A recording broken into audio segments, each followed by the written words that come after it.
You can go from this to this in just 3 steps. Here is how I take notes throughout 6 years of medical school and while I'm being a doctor. You learn how to make the best notes to study for any exams, including the big USMLE Step 2 exam. And at the end of the video, I'm going to share with you the best tool that top medical students are using to study that you're probably not using, so make sure you stick to the end. There are 3 parts to making really good notes, and the first part is preparation. Let's be real, how many of you guys have snoozed in lectures because the professor or the topic's just too boring? I know I definitely have. Instead of being a passive listener in the lecture, we're going to choose to be an active learner. First, I actually do pre-reading. What? Really? I appreciate that in university there's hardly any time to pre-read any of those silly long lit reviews or even 20 pages of textbook. I don't read those either. Read through the lecture slides first, or even just go through a short osmosis video on YouTube about the topic that we're about to learn. So when you come to the lecture, your brain is already well primed for the subject and you're less likely to fall asleep. And then I download the PowerPoint slides as a PDF folder and bring it to class with me on the laptop. Another way of doing this is to insert the whole freaking PowerPoint slide onto OneNote and annotate from there. And in the lecture, while I'm annotating the slides, I'm actually trying my hardest to understand what the heck the lecture is talking about. If you're trying to make a full set of notes while the lecture is going at full speed, your notes are going to be crap. If you've been to an anatomy lecture, you know what I'm talking about.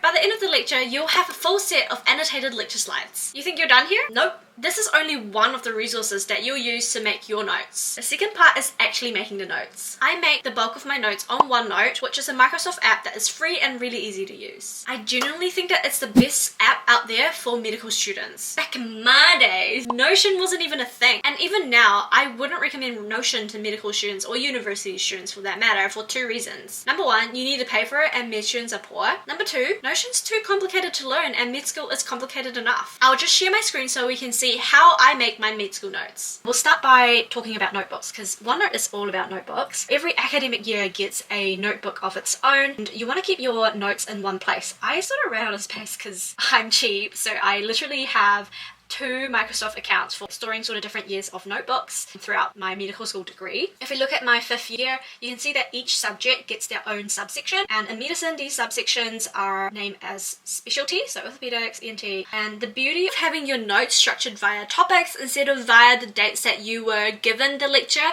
is that you're building this fortress of knowledge around one topic because you're constantly linking new ideas to old ideas so that you can consolidate your current knowledge. I like to summarize my lecture slides into 1 or 2 pages like so. I just show you a few of my examples. They're all pretty brief, these ones, and once I feel like I've got a pretty decent understanding of the whole topic, then I'll create these things called master pages. So this is an example of it where I basically summarize it in a very condensed way of what I know about the subject, do a bit of annotation if you want, a bit of visual representation of your knowledge, and then I've got this wee table here that links out to relevant places of notes that I've already taken or other resources that I want myself to remember, like this OSCE tool called Kikimedics, which is actually really wonderful. And then I can look at my old notes. It says LM4, which is my 4th year. In my 3rd year, I've written a lot of notes on stroke. So if I clicked onto that link, it will lead me to my 3rd year notes under stroke here. This way you can go through all the notes that you've made in the past 5-6 years in medical school and look for a certain piece of information that you know that you've learnt before but you just can't quite remember what it was. You can easily find out with these sort of linking systems,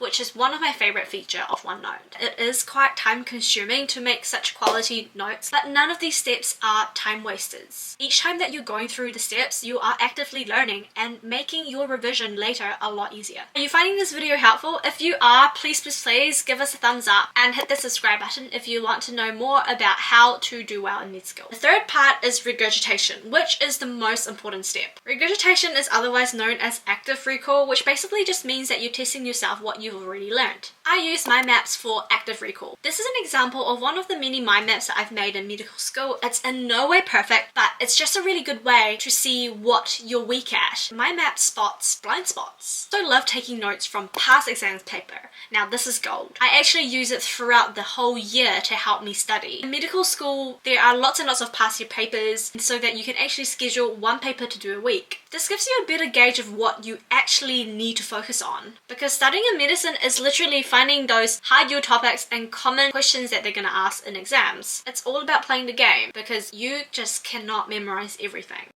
This next tool is that best tool that top students in medicine will use, that my frugal ass actually spent money on. This is past medicine. Lots of students who score really well in school rely heavily on question banks like this. It's a lot more efficient than spending time building your own Anki deck. Past medicine is a massive question bank that has lots and lots of different modules, even MRCP, MCAT. I used it for 6 months while studying for my medical student finals, or otherwise known as USMLE Step 2. Do you use OneNote or Notion for taking your notes? Let me know in the comments below. And if you want to learn how to make the best OneNote notes, make sure you check this video next.